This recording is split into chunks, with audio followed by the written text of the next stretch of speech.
Les perspectives sont plutôt bonnes entre le Cameroun et le Programme des Nations Unies pour le développement.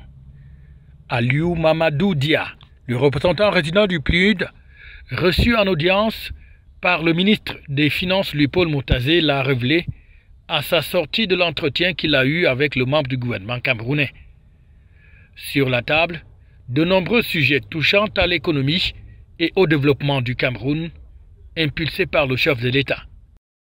J'ai eu une excellente discussion avec son Excellence, Monsieur le ministre des Finances. Comme vous savez, le PNUD est un des partenaires du gouvernement sur tout ce qui est développement de manière générale, mais plus particulièrement avec le ministère des Finances et sous le leadership de son Excellence, Monsieur le ministre, nous travaillons sur des actions précises, notamment sur tout ce qui touche au financement intégré du développement de manière générale. Le ministre lui-même était à la dernière réunion qu'il a présidée pour montrer que le financement intégré du développement est quand même quelque chose de très important pour la mise en œuvre de la SND 30, de la SND 30 plutôt.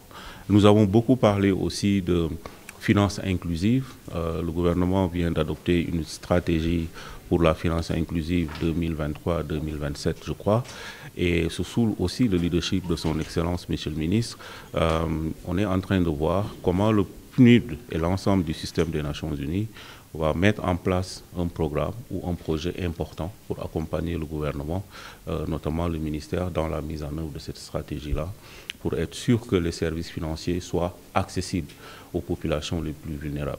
Entre autres choses, l'accès au financement des personnes vulnérables ainsi que des jeunes. Dans le cadre de la mise en œuvre des ODD, de l'agenda 2030, on parle beaucoup de ne laisser personne de côté.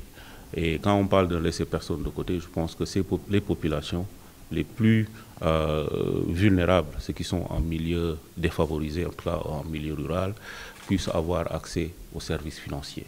C'est extrêmement important. Avec Monsieur le ministre, nous avons aussi parlé de tout ce qui est entrepreneuriat, les guichets, les fonds de garantie pour l'entrepreneuriat des jeunes. C'est important.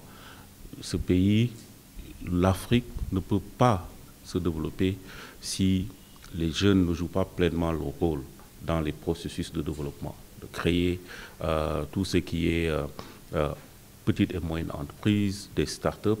Nous avons besoin d'accompagner la jeunesse africaine. Nous avons besoin d'accompagner la jeunesse camerounaise pour jouer pleinement le rôle dans les processus de développement. Et je pense, Monsieur le ministre en est très conscient.